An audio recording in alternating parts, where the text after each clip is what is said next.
Good morning everyone. I've just got to my syndicate water in Kent. It's early doors, 7 o'clock I think. Just having a walk around. I just thought I'd check out the swim I was in last time.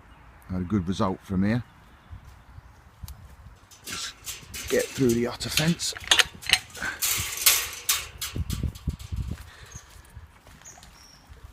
It's the last weekend in November.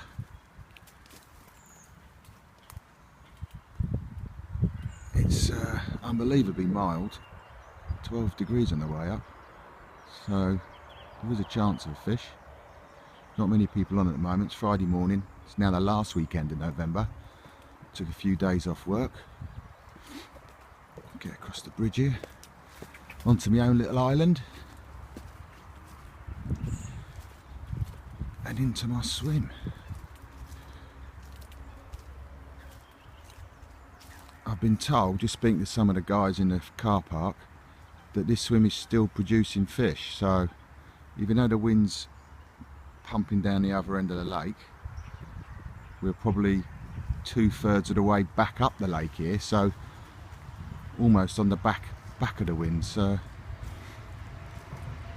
they said they're still here, right out on that island there, right underneath them trees. That's where I had them last time.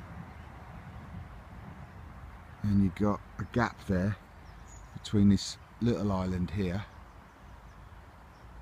and it takes you right out into the main body of the lake there. So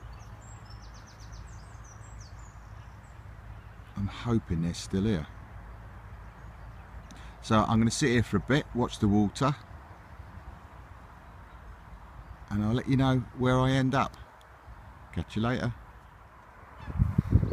Right, I've just come down the bank a little bit into the swim to my right. So this is the other side of that little island.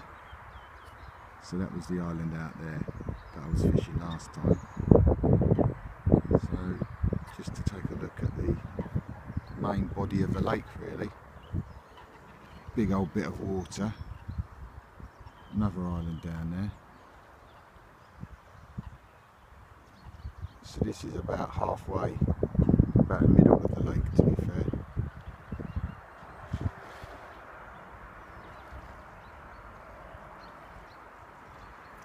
Blimey, fish has just crashed right in the edges here in these bushes.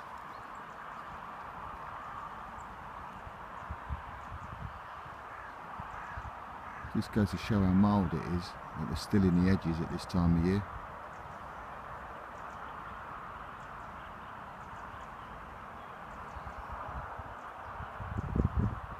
Interesting.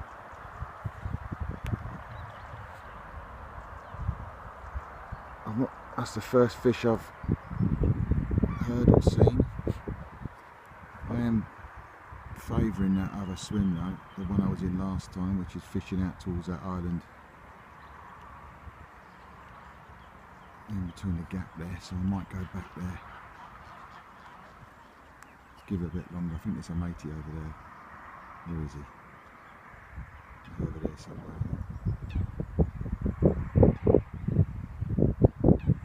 There he is. He's tucked up in his bivvy. I don't know if he's had anything. A couple of lads fishing swims 8 and 9 about there. They've not had nothing. They've been on a couple of days. So I'm not going to even bother looking down that end. If they didn't get anything there, I'm pretty sure the fish are probably going to be in this middle bit here, or off the back of the wind a little bit. So I'll give it half an hour. Unless I see anything, I'm going to pop myself in swim 23, and I'll catch up with you then, show you what I'm doing. Right, I'm just walking back up to my swim now. I didn't see anything else down here. So I think as a starter for 10, I'll go in the swim that I was in last time and just see how we get on. That's all I can do really. But I'm quite confident.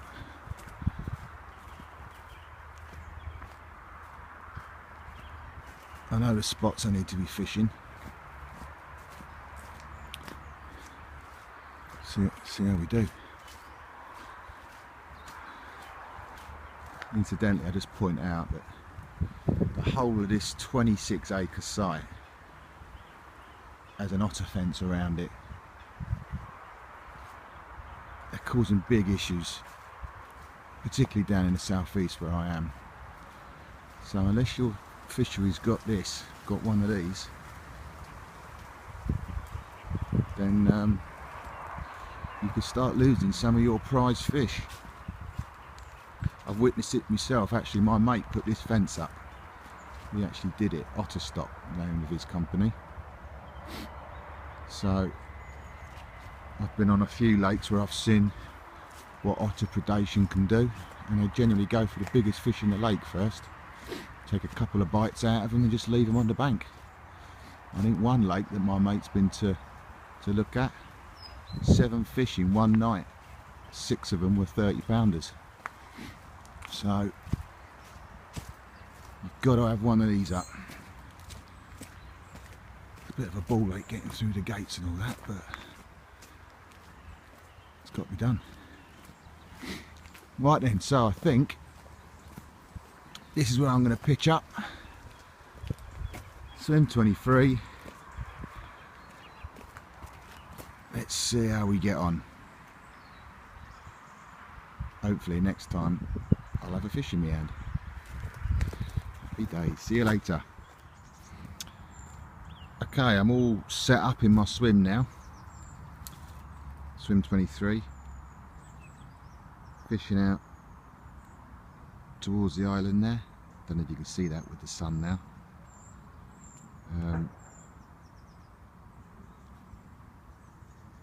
So I thought I'd just take you around the swim and show you how I'm all set up and how I go about fishing for 4 days. So we'll just come down here. All the rods are set up. I've got you can see the line there. I've got one down to the right, just down here where the ducks are diving all over me bait, just off the edge of that bush there, just in between that gull and the coot, just there, about 5 foot of water, comes out from underneath the bush about 3 foot and then drops right down just where that coot has dived. It'll get eaten on my bait. So they've come through there. I've had one from there last time I was here, so I know it's a spot that can produce. And then the others I've got right out on that island. Use the bait boat, take them out right under the bushes. So hopefully tonight we might get some. You can get a feeding spell in the afternoon, about now actually. But last time I was in here, I've only fished it once before, I had most of my fish at night. So hopefully I won't get any sleep tonight. So they're all set up, there they are, ready to go. So here's my house for the week, or week, 4 days I mean. I'll just take you in and show you. So we've got the bed there at the back, tackle boxes just to hand under there, bits and pieces, just all my hook baits and stuff, and then we got my kettle, my food bag. I go inside, so that's all set up. I do all my cooking on, water, bit of reading material, and then here's the view. Sat on my bed chair looking out across the lake. Brilliant.